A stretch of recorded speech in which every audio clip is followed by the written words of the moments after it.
क्या आपके भगवान सिर्फ एक पत्थर की मूर्ति हैं? क्या आपने कभी सोचा कि आप जब भगवान के सामने बैठते हैं तो भगवान क्या आपकी बात सुनते हैं? आप पत्थर से को ही क्या आप सिर्फ पत्थर समझ के उनकी पूजा करते हैं? लेकिन जिस पत्थर को हम पूजते हैं वो साक्षात हमारी बात सुनते हैं और हम हमारी बात को स्वीकार भी करते हैं। डिपेंड इस बात पे करता है कि हम अपने भगवान पर विश्वास कितना करते हैं। यदि हम अपने ईश्वर पर विश्वास करते हैं तो हमें वो साक्षात मिलते हैं, हमारी बातें सुनते हैं, हम उनकी खुशबू को महसूस करते हैं और वो हमारे दुख दर्द को भी दूर करते हैं, हमारी प्रार्थना को सुनते हैं। ऐसा ही मैं एक प्रसंग आपके सामने लेकर आई हूँ। इस प्रसंग को आप पूरा सुनिएगा और अगर मेरी ये प्रसंग आपको अच्छा लगे तो इसको आप शेयर भी करिएगा, सब्सक्राइब भी करिएगा। इस मेरे प्रसंग को आप आंख बंद करके ज़रूर सुनिएगा। तो कहानी शुरू होती है ऐसे कि एक समय में एक राजा हुए और उनकी राजा की एक राजकुमारी थी और राजकुमारी की एक सखी सहेली थी। दोनों सखियों में बड़ा प्रेम था और राजकुमारी के दरबार में साधु संतों का आना जाना लगा रहता था, क्योंकि राजा जो था वो बहुत भक्त शिरोमणि ये कहो या बहुत बड़ा भक्त था कान्हा जी का। वो ठाकुर जी की पूजा पाठ करता था और अपने घर में आने वाले साधु संतों की देख रेख, उनके सेवा सत्कार, ये सारी चीज़ें करता था। तो उसकी जो कन्या थी वो इन सारी चीज़ों को बहुत अच्छे से देखती थी और उसे बड़ा आनंद आता था। तो एक दिन उसकी सहेली और उस राजकुमारी ने भी साधु से कहा, साधु संतों की टोली से कहा कि गुरुजी, हमको भी इनकी कान्हा जी की पूजा करनी है, हमें ये कान्हा जी अपनी दे दीजिए, मैं इनकी पूजा करूँगी। तो गुरुजी ने कहा, पहले तो उनको समझाया कि बेटा तुम लोग पूजा नहीं कर पाओगे इतनी, इनके लिए बहुत नियम धियम होते हैं, साफ सफाई करना, सुबह उठकर पूजा पाठ करना, ध्यान करना, स्नान कराना, वस्त्र बदलना, श्रृंगार करना, है ना। तो तुम ये सारी चीज़ें नहीं करोगी, वो मना किया। लेकिन वो दोनों कन्याएं नहीं मानी। जब वो नहीं मानी तो साधु ने भी कहा कि ठीक है, मैं तुम्हें कल जो है अपने शालिग्राम दूंगा आके। ये कह के वो चले गए। अगले दिन वो कहीं पे गए, किसी जंगल में वो गए। उन्होंने सोचा कि कोई पत्थर शालिग्राम जैसा मुझे मिल जाए तो मैं उन कन्याओं को दे दूं, तो वो उसी को अपनी पूजा पाठ करते रहेंगे। मैं अपने शालिग्राम नहीं दे सकता क्योंकि भगवान की वो पूजा उस तरीके से नहीं कर पाएंगी। तो उन्होंने दे दिया। अगले दिन जब वो आए तो उन्होंने उन राजकुमारियों को, उस राजकुमारी को और उसकी सहेली को वही एक पत्थर दे दिए। अब वो जो राजकुमारी थी और उसकी जो सहेली थी, वो दोनों ही लड़कियां उन्हीं को उनका पूजन करने लगी और साधु जी ने उनका नाम रखा सिलबट्टे शालिग्राम रखा और ये कहा कि ये सिलबट्टे शालिग्राम है, इनकी तुम लोग पूजा अर्चना किया करो। अब वो दोनों ही कन्या जो थी उन्हीं को अपना कान्हा जी मान के उनकी पूजा पाठ सब करने लगी। दिनचर्या उन्होंने ऐसी बना ली कि सुबह उठना, पूजा पाठ सब चीज़ें अपने करने लगी। अब एक दिन ऐसा आया कि उनकी शादी तय हो गई राजकुमारी की।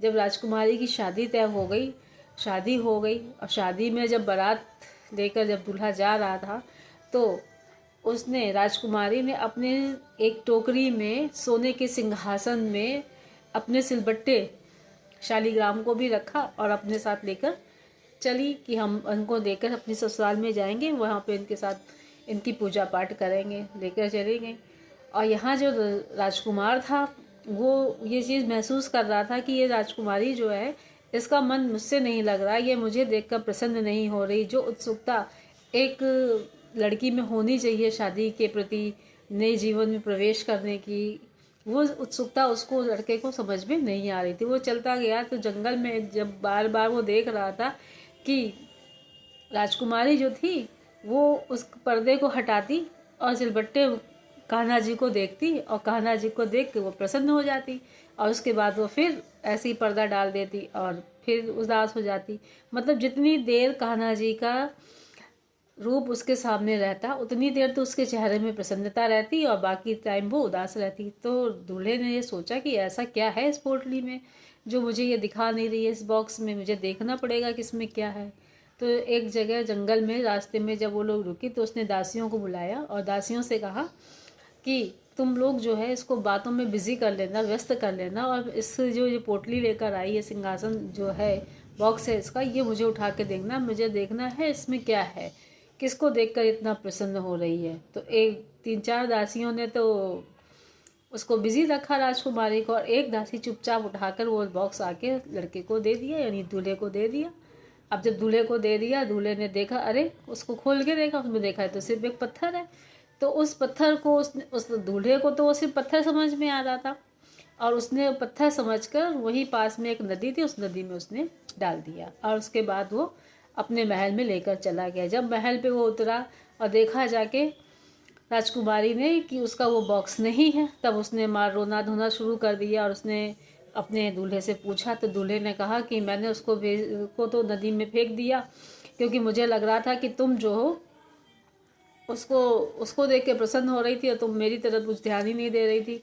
मैं तुमसे इतना प्रेम करता हूँ और तुम मुझसे बात भी नहीं कर रही थी। तो राजकुमारी ने कहा कि मैं जब तक आप मुझे मेरे सिलबट्टे कान्हा जी को नहीं ला के देते हो, शालिग्राम को नहीं ला के देती हूँ, तब तक मैं आपसे अन्य जल का त्याग कर देती हूँ। तो पहले तो राजकुमार ने ये सोचा कि 1-2 दिन की बात हो, लेकिन जब काफ़ी दिन हो गए और वो नहीं मानी, तब वो जो है उसको लेकर उस नदी के पास गया।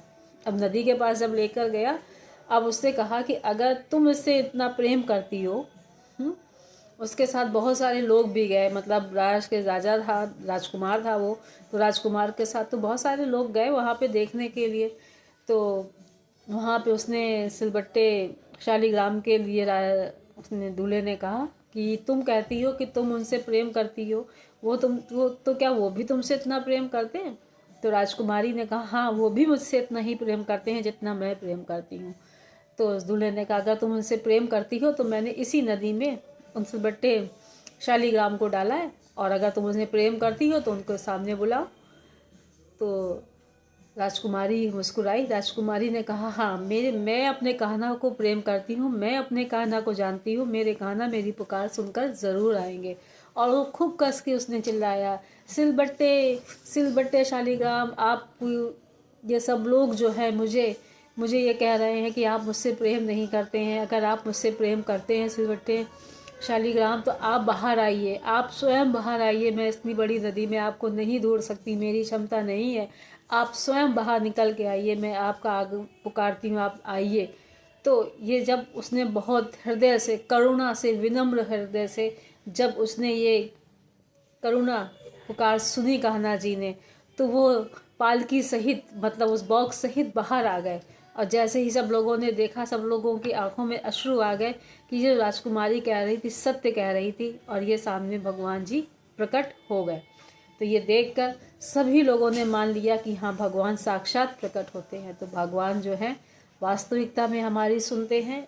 वो परमात्मा ही है जो इस पूरी सृष्टि को चला रहे हैं, और हम उस सृष्टि से हम एक अंश मात्र हैं। तो हमें अपने ईश्वर पे विश्वास रखना चाहिए और उनका धन्यवाद देना चाहिए, सुबह उठकर प्रार्थना करनी चाहिए, जो बन पड़े, जितनी सेवा हम कर सकें वो हमें करनी चाहिए। प्रेम से बोले राधे राधे।